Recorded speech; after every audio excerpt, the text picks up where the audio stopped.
Hi, everybody. Welcome to Boulton from Boulton, the show where my brother Josh and I set each other up for lively hockey talk and banter. So, what's up, Josh? Oh, not much. I'm in a bit of a mood. This should be a fun one. All right, good.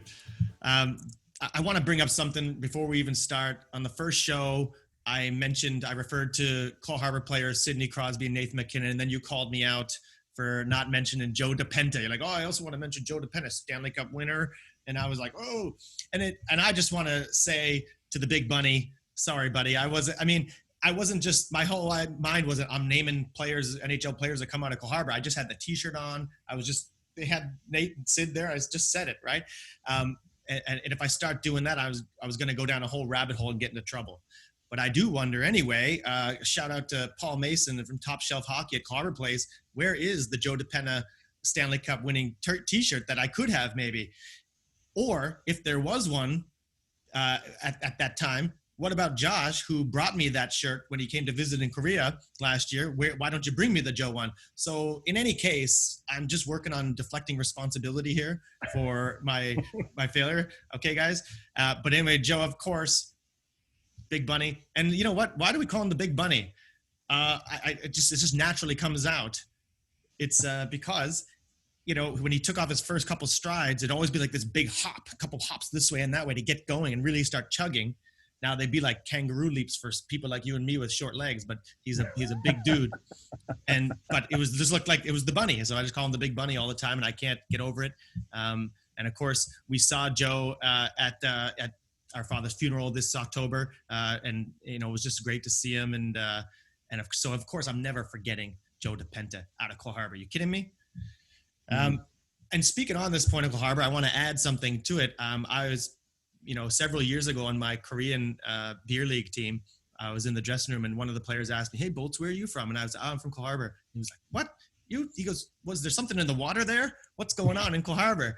And, to that, I would say, just for everybody around, I just think for my part, it's just good culture there, good hockey community, great coaching. And, what a place to grow up and play hockey. So loving it. Anyway, I wanted to address all that. I don't know if you have something to say on that. Back to me. No, I think you covered it pretty well. Yeah. We could get into a lot of names. Cam Russell, also from Cole Harbour.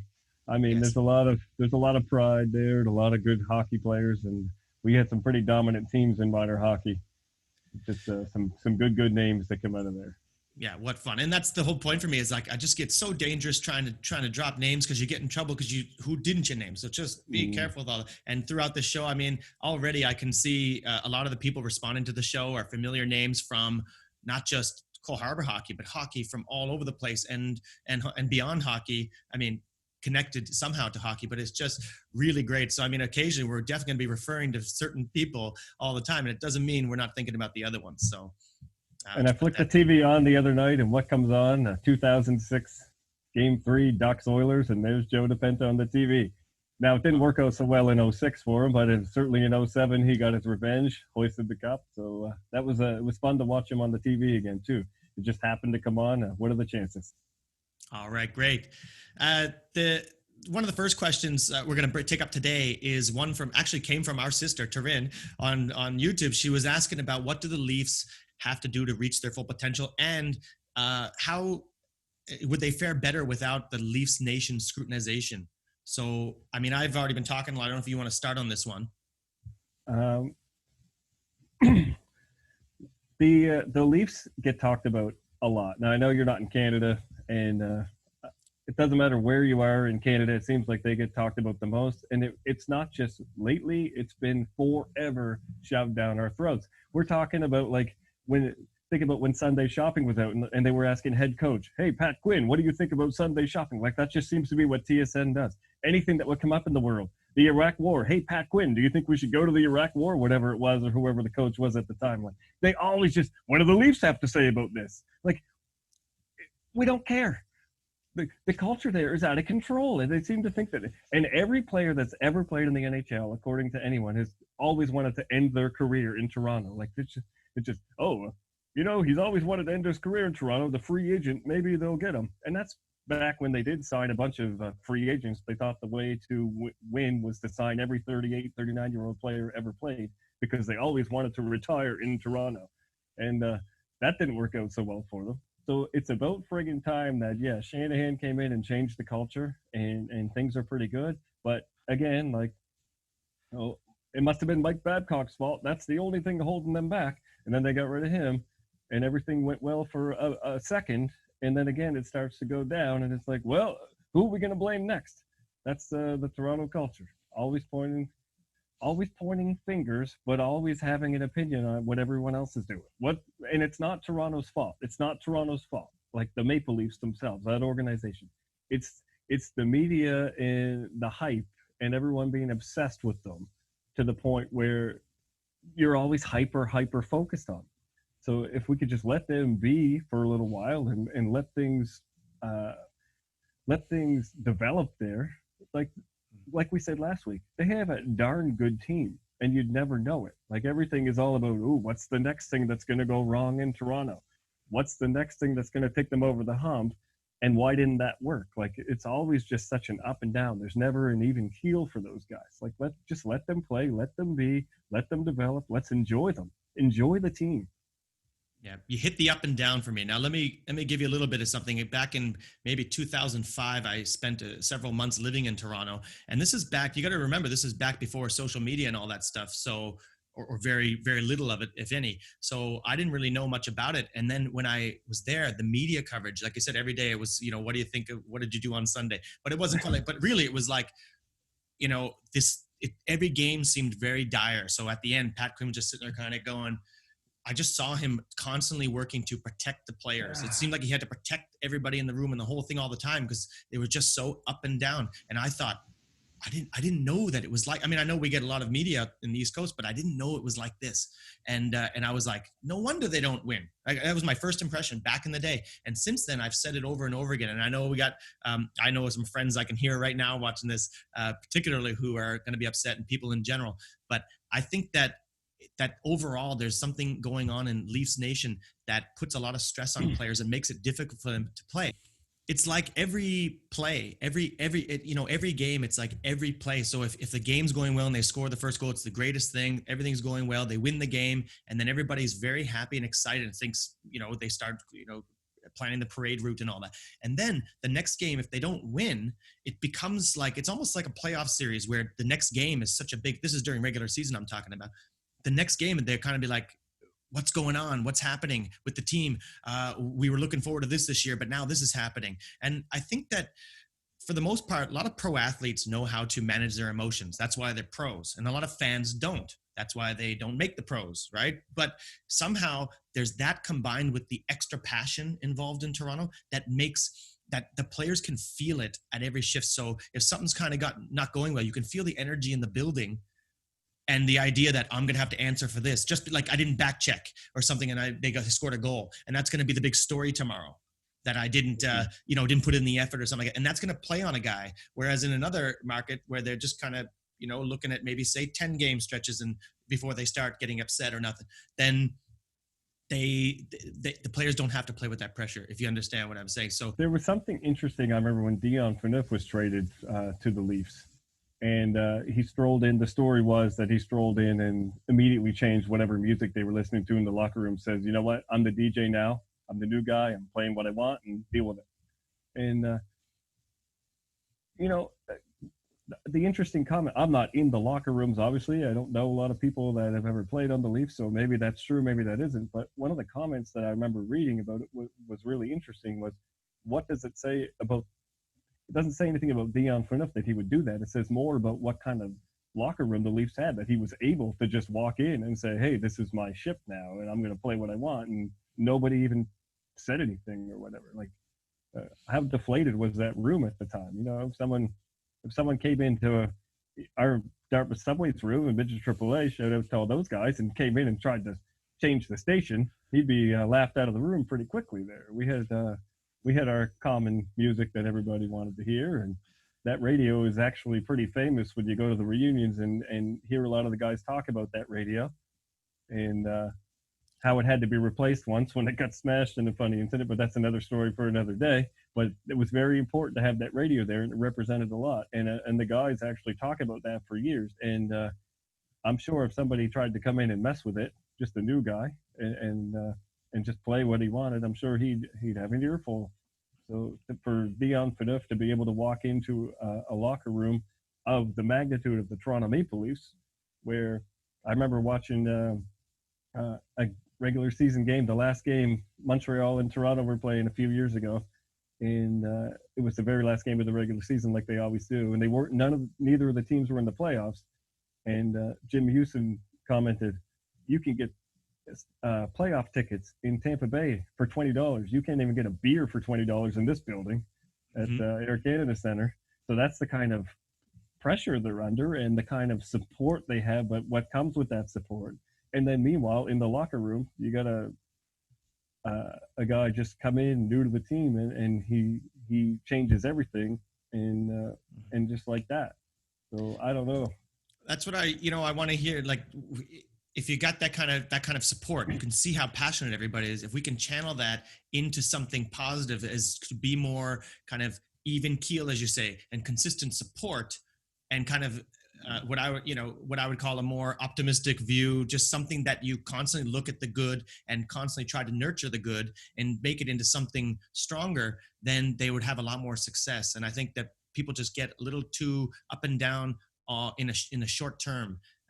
And then what I thought, you mentioned Baz and Shanny coming in, and I thought the idea there was, I even said to myself, I said, this is great because, again, I told you last time, I'm not a big Leafs fan, but I want them to do well. Why not? Like, why shouldn't they at least be, it's a lot more comfortable for me when everybody's giving their best, and then we just have the best on best and go for it, instead of something that doesn't have to be dragging a team down. And I thought, okay, they're going to go in there and they're going to protect the players. They're going to set a new culture and maybe kind of educate the broader fan base of, like, there's a lot of mostly knowledgeable people, right, in it. But there's also people who are just, oh, Toronto, this is what we're all about. And it's too much. So they need a bit of education, I think, on how to be even keeled, how to keep your emotions in check. And I thought Shanny and Babs were going to bring that. And I thought they had the instant cred because of a lot of success with Team Canada and just the culture they came from with my Red Wings.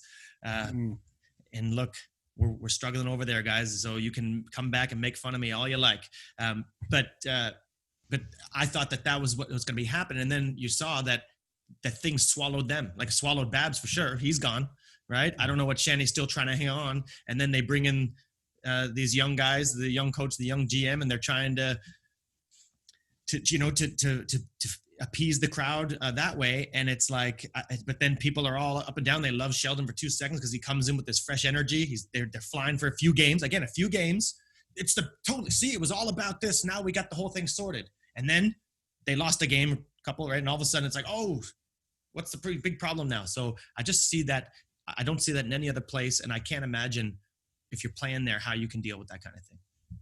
Well, they had, even when Shanny came in, he's got, okay, I got a 5-year plan. Let me deal with 5-year plan. They got rid of some horrible contracts. They cleaned house.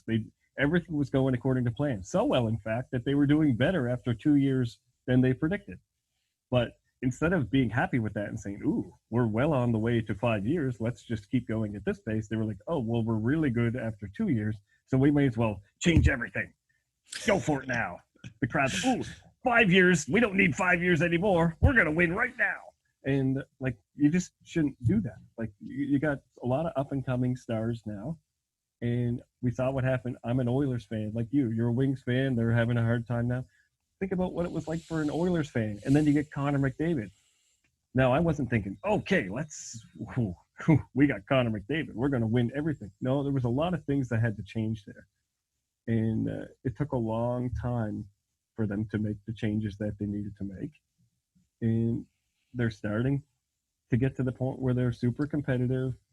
And ironically, Detroit GM again comes in. He takes his time. He assesses the problems.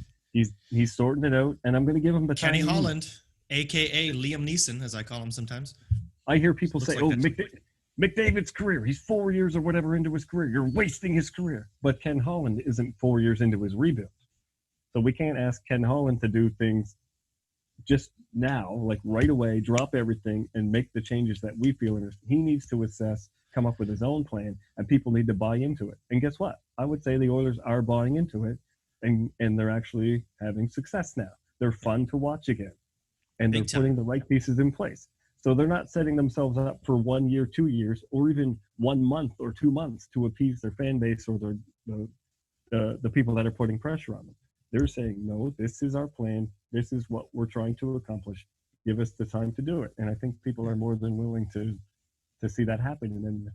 And Connor himself, why wouldn't he want to do that? I mean, he probably sits behind it too. He wants to win quick. But again, another question I have or point on that is, if it were possible to just, well, you got Connor, now you can win now, so just go ahead and do it. Well, how do you do that? You can't just win all of a sudden, right? I guess you could trade away your future and really bring in some studs and go for it for 1 year, technically. But even then, like I said, you can't guarantee one anyway. So it's really better to go with the long range plan. But I think we'll get a few things. How does this then now come into the series against Columbus, right? So let's think about it in this context now. What do you think about this series in any way? Well, there's a lot of people on Columbus that I don't like as players. Like I haven't really bought into them as far as like being like really, I can get behind this player. I like the way they play. It's not really because I hate anybody on Columbus. I just don't pay a great deal of attention to them, except for when they went for it last year at the trade deadline. It was okay. They piqued everybody's interest. They made all these huge deals. They were the most active team and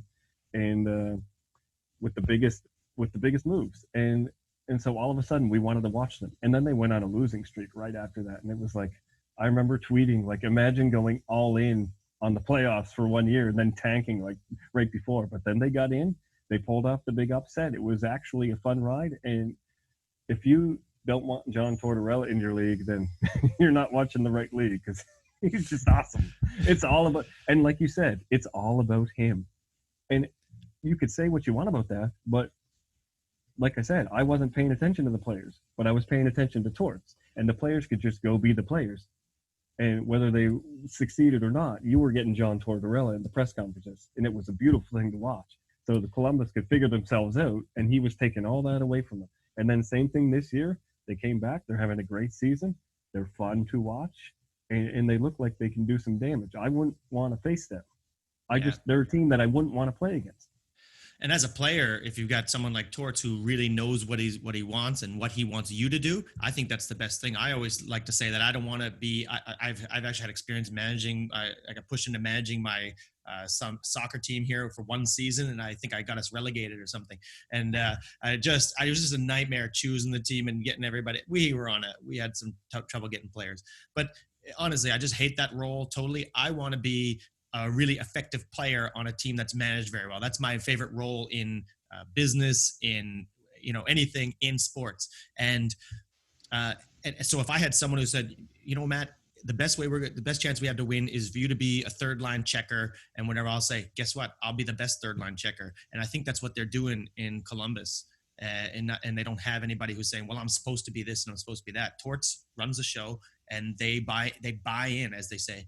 And that's the deal. So I want to tie this back to the thing we were saying earlier about Leafs Nation and how it's going to affect this playoff series. They're going to play at Air Canada Centre, and then Edmonton, of course, is playing in their home rink as well. And how's that going to help each team is a fun question. But as far as Toronto, I think maybe in this case, it might be an advantage not having the crowd there in this way. I think they're going to get the best of both worlds. They're going to get the home feel, their home, the familiarity of the rink and everything, but without all the nerves coming with Leafs Nation. And it's built up more this year because it's been a couple times more disappointments. Now it's the next time. So it's not just the first one.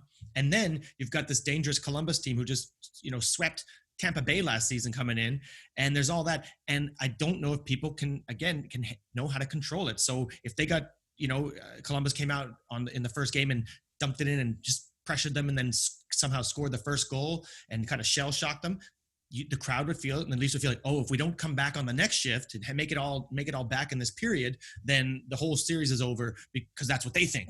So that's what we're going to think. And then it would just be this whole thing. Instead, they're going to just get to do their own thing. And as far as there not being enough emotion in it, I think that we talked about last time that players can get up as soon as there's a big play, a big hit or something. The energy is going to be up on the bench. The anger is going to be up, and it's going to be on. So we're going to get that emotion and the intensity, but we won't get the nervous vibe coming in and getting in the players' heads. So I think they're going to get the best of both worlds, and it may be an advantage overall. I never really looked at it like that at all. Like I never really thought about it, but that's a really good point, to not have the crowd there, but have everything else you'd want in the comforts of home per se, but without all the pressure and stuff that comes with it. Yeah, that's a pretty interesting way of looking at it. We'll see what happens for it.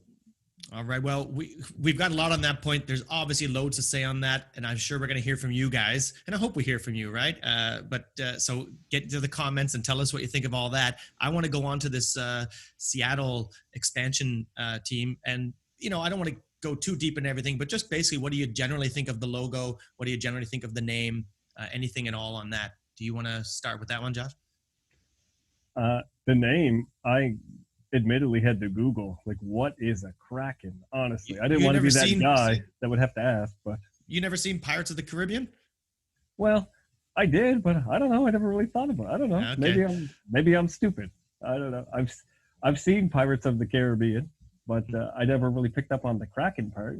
And then my 10-year-old, who is my son, he's like, a Kraken is like an octopus. Like, he knew all about it. And I don't know how he knew, but whatever.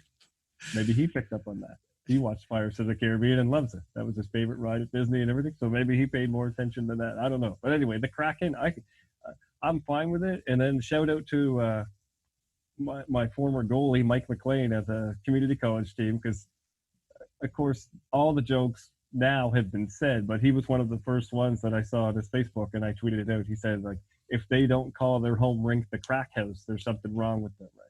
So, like, I know it seems the nicknames are going to come out, and who knows, but the jokes have been done. Yeah, where all the fans will be crackheads and this and that. Like, it's yeah. But as far as the logo goes, it's different. It's fresh. It's a lot of people are saying it looks like a baseball team logo, but I don't know. I kind of like it. It's nice and clean. The color scheme is nice, but I do kind of wish. I remember before when they weren't sure, when they were thinking about what the team should be. I remember posting a picture of Kurt Cobain in his red and black, like Freddy Krueger sweater, and I was like, this has to be the color scheme for any team from Seattle. And if they don't have like the wool looking jerseys, like the old fashioned days, like that's what they should have brought back, was the old V-neck wool looking red and white Kurt Cobain sweater for their jerseys. They would have looked so awesome. But what they have now is good too. Of course, that's your angle. As soon as you hear Seattle, what, Nirvana, Kurt Cobain, what's going on? Yes, of course. Now what they did do and what they did think about, there's a bunch of good videos. You can see people really breaking down how they came to the color scheme and the logo and how seriously they took it and all the considerations. And it seemed like such a big project. So you can look into that. I'm not bringing that here. I will say very quickly though, I do like the logo. I love the colors. I think there's a danger sometimes when these teams come in that they take on the freshest colors that are going on those days, and then it's really hip, and then in 5 years it just looks kind of cheesy and and not classic anymore. And I think people, the original. I don't want to name anybody else, but there's a few teams out there that kind of came in and it was just like they were just jumping on a bandwagon of some popularity of color scheme and or something else, and it doesn't work years later, and they had to change. But this one I think works. They thought about it. I think the S goes really well. It's a shout out to the old Seattle Metropolitans who won the Cup in 1917. So they kept that S that's very iconic.